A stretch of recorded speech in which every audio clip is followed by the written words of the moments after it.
Hi guys, thank you again so much for tuning into Wind Down Wednesdays. This is actually going to be a Wind Down Wednesdays with just me by myself today. And quick surprise, I ain't got no wine. So, the story behind not having the wine is just I forgot when I went to the store. Simple as that. So I just had to run to the gas station and get something really quick just to sip while I give you guys some real estate. Once again, my name, if you have not already remembered, is Tamikio Green. I am your gracious host, and of course, this is Queens in Real Estate. Check. Put some respect on my check. Pay me in equity. Watch me reverse out of dicks. He got a check. Put some respect on my check. Pay me in equity. Watch me reverse out of dicks. He got a check. Put some respect on my check. Pay me in equity. Watch me reverse out of dicks. He got a check. Put some respect on my check. Pay me in equity. Watch me reverse out of dicks. He got a check. Put some respect on my check. Pay me in equity. Watch me reverse out of dicks. He got a check. Put some respect on my check. Pay me in equity. Watch me reverse out of dicks. He got a check. All right, guys. So welcome back. Had to do my whole intro thing just to kind of get myself together. But basically, what we're going to be talking about today is some myths that we run across in the real estate world. Now, these myths are combined with several other myths. Okay, I narrowed it down to 5. If I find more, or if you find any, or have heard any, your friends have come across or told you any, then please again leave comments down below. We will do our best to, of course, smash those rumors, or if they are true, we'll let you know why they are true. As always, please like, share, and subscribe. And I'm just gonna go ahead and get into the video. So I'm gonna open my drink. Any drink for the most part, I'm gonna be drinking it out of a wine glass. I don't care what the drink is. So this is a Rita's, I guess it's like a Lime-A-Rita type of thing, but it's a seltzer, so it's not as carby as like beers and things like that. I'm sure it does still have a lot of sugar in it, but I ain't counting sugar, I'm counting carbs. But anyway, it's the flavor of white peach rosé spritz. I got it from the gas station, y'all. You're just gonna have to look because it's not even in all of the gas stations. So I just happened to pick it up, and it's actually pretty good. It's my second time having it, so it was something quick that I could pick up to drink while I talk to you guys. So again, if I didn't say like, share, subscribe, because I am by myself today, y'all, so I don't have nobody to bounce my thoughts off of. If I repeat a lot of the same stuff, just fast forward. Okay. All right, so back to the myths as far as real estate goes. So I have to jot it down. Basically, I have my cheat sheet here just so that I can make sure I'm giving you guys the best information, because that's what I like to do. So as far as the myths go, here we go. Myth number 1. You can find your perfect home and then get a pre-approval. So you can, but it is not the best decision. The reason why it's not the best decision is because you don't want to over or under extend yourself. You don't want to get your eyes, your heart, your mind, or anything set on a house, and then you're either not able to get pre-approved for it at all, or you're not able to get pre-approved for that amount, or by the time you do get a pre-approval, the house is not on the market anymore. I would say it is always wise to just, check out your Zillow, check out realtor.com or what have you, to see, the houses that are on the market, just to get an idea. If you want a 4-bedroom, if you want a 2-car garage, do you want a big backyard? Do you want it fenced in? Do you want 2 stories? Do you want a ranch style, etc., etc.? I would at least, urge you to get an idea, but just don't get your heart, mind, and soul invested on a property without having a pre-approval. That is the number 1 step that myself, Shay, or any realtor and lender for the most part, it's going to tell you that needs to be done. And it needs to be done in that order. You need to get the pre-approval, and then you can go find the house. Okay, and I think we talked about this in an old video. I couldn't tell you which one, but I'll find it and I'll link it down below because we give a little bit more detail on that specifically. Okay, myth number 2. Real estate agents are all the same. Like, y'all know that all real estate agents are not the same. The main distinction between real estate agents that you'll find is agents that are, assigned to firms, or, they are licensed under firms, that are not members of NAR. I'll leave that down below. It's the National Association of Realtors. Basically what that means is realtors are held to a higher ethical standard. Now, real estate agents versus realtors, would you want real estate agents to still be held to those ethical standards? Yes. And I feel like a lot of realtors do still hold themselves, real estate agents hold themselves to those standards. Now, realtors don't really have a choice because that is what you have signed up for, basically. And that is going to be determined by the broker. So when you're searching for real estate agents, you just want to get a feel for them integrity wise. You don't want to just go with someone because you heard of them. You want to, even if you're referred to me, I always tell people who are referred to me, and those of you who have been referred to me know this to be true, but I always want to talk to you. I want to talk to you even if we can't meet face to face because you're out of state or pandemic. I always want to at least have a conversation with you so that you can get a feel for me and vice versa, because it's a team. This is teamwork. It's going to take, both of our effort to get you into a home. So not every real estate agent or realtor operates like that. So definitely do your research. I may not be the realtor for everyone. Shay may not be the realtor for everyone. That's why it's okay to do your research, and don't sign anything on the dotted line until you have and feel comfortable with the person that you have interviewed. All right, y'all. So myth number 3. That was kind of like 6, but you get what I mean. Save money by selling your home yourself. So for my FSBOs, or for sale by owner, those are basically sellers who decide to sell the home, or their home, themselves. Now, this is not always a problem.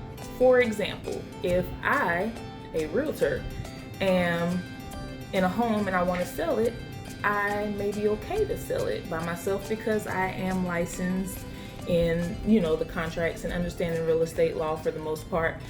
So, in certain circumstances, it does work. However, it is very important that if you are going to sell your home by yourself as a for sale by owner, you have to understand that there are several risks that are involved. Number 1, legalities. Just simply put, as I mentioned just a few seconds ago, real estate agents, not only real estate agents and realtors, but their firms, there are teams of people in place that are educated on the contracts, the ins and outs, and we have teams of appraisers, inspectors, contractors, attorneys, and people like that in our immediate circle that can help you get your question answered, versus you who may not know. I'm not saying that you don't, but if you don't, this is where I would say you would need to seek someone who does, if that makes sense. Another thing is marketing. What is just sticking a sign in the yard?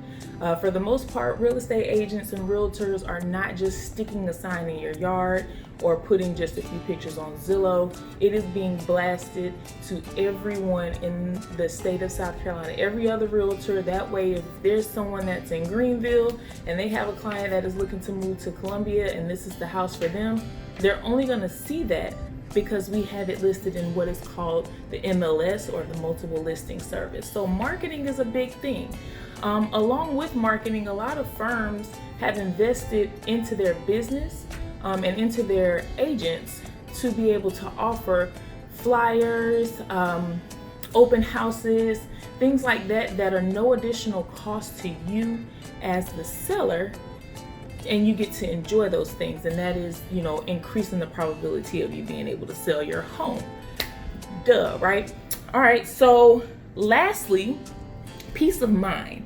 And again, I told y'all I'm gonna have to refer to my notes because I wrote so much stuff down, but I don't want to ramble, but I want to make sure I cover everything. So yeah, peace of mind. I mean, to me, you can't really put a dollar amount on peace of mind, right? So we're trained to kind of take on everything that comes with helping someone buy a home or helping someone sell a home. So let us deal with the stress. Let us try to eliminate as much stress as we possibly can for you. So you know that 6%, 5 or 6% that you're paying the agent, you know, the profit that you're making from selling the home, if you got a good agent, is definitely worth it. And I'm gonna take a break. All right, y'all. So I had to get up to shut my air off because I'm sitting like pretty close to it, and I don't know if it's being picked up on the camera, but if it is, y'all be alright. But it kind of annoys me whenever I'm filming, so I just wanted to get up for a second and shut it off, but I'm back. So myth number 4. Myth number 4 says you don't need an agent to purchase a home. Me and Shay literally got into an argument about the wording of this, and it was more so because I read between the lines and she took it literally, and that's just kind of how we think. It is what it is. You don't need an agent to buy a home. You don't need an agent to sell a home. You can do it on your own. The reason I call it a myth is because I don't suggest you go into a contractual situation without having someone who has been educated in that field. That's my opinion. Is it so much of a myth? Not really. But it is something that I wanted to add to the list because I want you all to know how important it is to have an agent. It does not have to be myself. It does not have to be Shay. I tell people all the time, go with who makes you feel the most comfortable in order to get to where you are trying to go. That's it. But do not do it alone because there is so much that goes into buying a house, finding a lender, having a closing attorney, having inspectors, having appraisals and things like that. You have to have termite, HVAC, general inspections. There's so much that goes into it, and your agent, you know, and their firm typically has a list of preferred people that we go to for contracting, for termites, for attorneys, etc. So if you don't know these types of people, more than likely I do. You know, more than likely Shay does, or more than likely your agent will. And that could potentially save you money, which I know I said in a previous video. That's my big thing. And you can check. Never bought a home, or someone who doesn't understand the contract law, I would definitely urge you just go with an agent, because that's gonna make your life way easier. Trust me. All right, off my soapbox. That was a little vulnerable moment. Let me get into this last myth. And y'all, this is really not it. Like, there is so much other stuff out there that I'm sure you guys will have questions about. So again, as I stated at the beginning of the video, please hit that little bell button somewhere down there. You know, like us, share us on your Facebooks, share us on your Instagram, subscribe, leave comments, ask questions. We're going to be trying to bring you guys a fun video where we're playing a game. Shay doesn't know what the game is called, so I'm going to have to try to catch her off guard at some point. But yeah, so yeah, do all of that good stuff. Support us. we love it. Like lately, you guys have really been like stepping it up, commenting on videos, sharing on your social media, subscribing if you hadn't, and I really want to just say that I appreciate it. Anywho, myth number 5. So myth number 5 says that you must put down 20% in order to purchase a home. So I know that most of you already know about FHA loans, VA loans, USDA loans, down payment assistance, even the NACA program that Shay talked about in a previous video. Those things exist. So you do not have to put down 20% in order to purchase a home. Like that's no longer the case. That's no longer the case. FHA is offering, I think, anywhere between 3 to 3.5%. You do have PMI, which I'll leave the definition of that somewhere down below because it can get really technical as far as trying to explain it, but it's basically just insurance that you have to have for a certain amount of time. It's covering the bank, essentially. VA, of course, that's for our veterans. That's the veterans loan. USDA is for rural, and I'm going to put that down there because I never say that right, areas. So in our area, as I mentioned in an old video, that's going to be like for us, your Red Bank area in Lexington, Elgin, deep way out, northeast Columbia. So those types of areas are going to qualify for a USDA loan, which is basically also 100% financing. So you don't have to put any money down. In an old video as well, again, I'm going to try to go back and look at some of these videos, guys, and put some of the links down just so you don't have to go through 10 other videos to try to find it. I'll try to go back and at least link it. I think most of the topics that I just discussed are probably all in the same video, so you just have to rewatch it. And of course, we've talked about down payment assistance. I believe right now it's up to $6,000 or maybe up to $10,000. I'll have to double check. But of course, if that's something that you're interested in, you can always hit up myself or Shay, any of our social media platforms, or you can always go to queensandrealestate@gmail.com and leave us, any questions that you may have via email. And, we are really trying to do our best to respond as quickly as possible. There again is the NACA program that Shay mentioned in a previous video, and then we do have an upcoming video that I want to cover on another program called Home Partners. So there are many options out there, guys. You do not have to put 20% down. Now, if you want to put 20% down, you're more than likely going to get the best rate. That's the honest truth. But we understand that not everybody has 20% to put down on a home. So, the government has different programs that are available to those like me and you. I am completely done today. I wanted to try to make the video short and sweet, not ramble too much, enjoy a little bit of a drink, and, just teach you guys a little bit. If you have any questions, of course, please leave it down below. Or like I said, send it to our email. You can also reach out to myself, Tamikio, or Shay on either of our social media platforms. What else? Like, share, subscribe. And I think that is it. Thank you so much again for chilling with just me, because I could be a little dry. But thank you so much for tuning in to Wind Down Wednesdays. I am Tamikio. Peace. Check. Put some respect on my check. Pay me in equity. Watch me reverse out of dicks. He got a check. Put some respect on my check. Pay me in equity. Watch me reverse out of dicks. He got a check. Put some respect on my check. Pay me in equity. Watch me reverse out of dicks. He got a check. Put some respect on my check. Pay me in equity. Watch me reverse out of dicks. He got a check. Put some respect on my check. Pay me in equity. Watch me reverse out of dicks. He got a check. Put some respect on my check. Pay me in equity. Watch me reverse out of dicks. He got a check.